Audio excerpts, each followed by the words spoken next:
In this lesson, I will discuss vector product, which are the dot product and the cross product.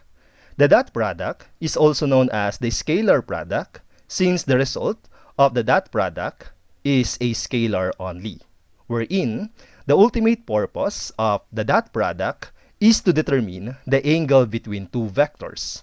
For our example, let's say we have two vectors and we want to solve for the dot product and the angle between these two vectors.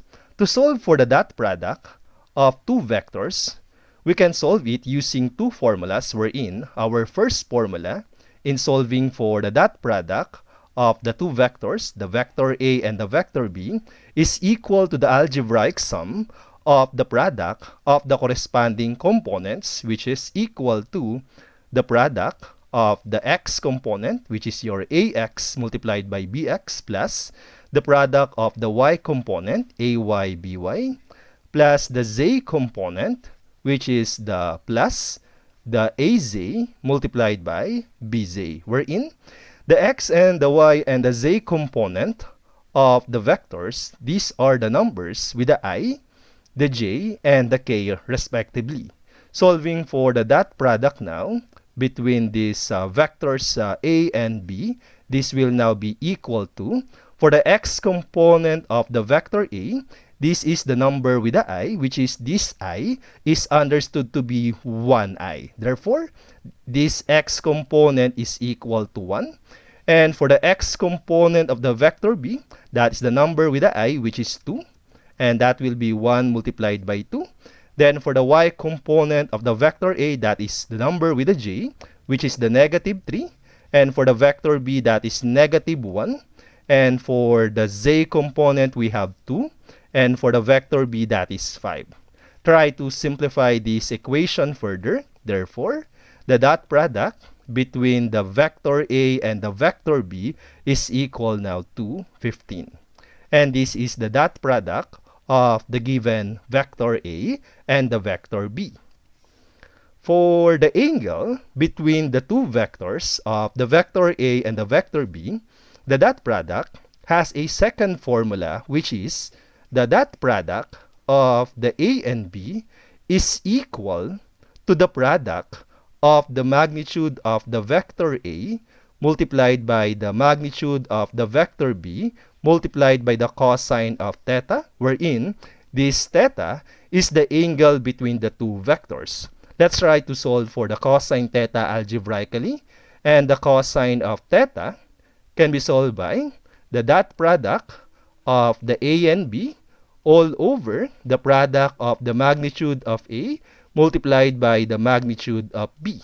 Solving for the angle theta on this equation, just simply take the arc cosine of the equation both sides, and the angle theta will now be equal to the arc cosine of the dot product of the a and the b divided by the product of the magnitude of a multiplied by the magnitude of b. Take note, to solve for the magnitude of a three-dimensional vector, this can be solved by the square root of the x component squared plus the y component squared plus the z component squared. Solving for the angle now, this is equal to the arc cosine of the dot product of a and b, which is equal to 15, all over for the magnitude of the vector a, that will be the square root of the x component squared, which is 1 squared, plus the y component squared, negative 3 squared, plus the z component squared, which is 2 squared, multiplied by, for the magnitude of the vector b, that will be the squared of the x component, that is 2 squared, plus the y component squared, negative 1 squared, plus the z component squared, which is a 5 squared. Try to input this equation on the calculator. Therefore, the angle between these two vectors a and b will now be equal to 42.9520 degree. And this is now the angle between these two vectors. Now, let's discuss the cross product. The cross product is also known as the vector product since the result of the cross product is a vector. And the ultimate purpose of the cross product is to determine a third vector which is normal or perpendicular to the given vector. That means the vector product is perpendicular to the vector A at the same time is perpendicular to the vector B. And to solve for the cross product of a two vectors, we can solve it using a getting the determinant of a 3 by 3 matrix wherein you will just write a 3 by 3 matrix wherein the first row is fixed to Vi, J, and the K, wherein on the second and the third row, just write the corresponding components of the x, y, and the z component of the given vector, which is 1, the negative 3 and 2 for the vector A, and for the vector B, that is a 2, negative 1, and 5. Take note, in solving for the determinant of a 3 by 3 matrix, all we need to do is to copy the first two columns, and that is I, 1, 2, then the j, negative 3, and negative 1. Then, to solve for the determinant now, for this 3 by 3 matrix, take note, all we need to do is to take the algebraic sum of the product of the diagonal entries of the I, the negative 3, and the 5, then added to the j multiplied by 2 and the 2, then added to k multiplied by 1 and the negative 1.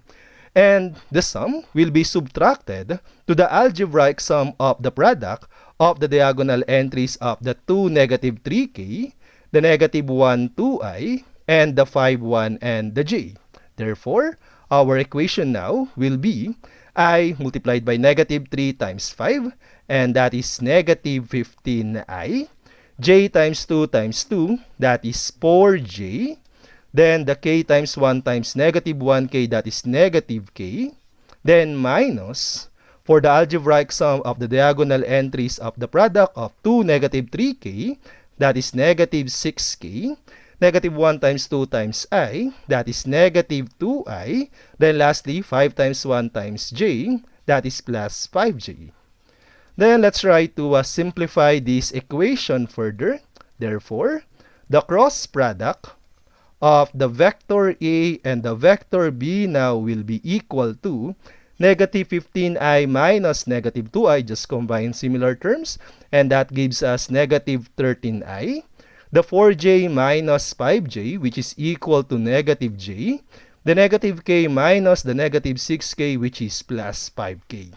And this will now be the cross product of the vector A and the vector B, wherein this vector is perpendicular to the vector A and also perpendicular to the vector B.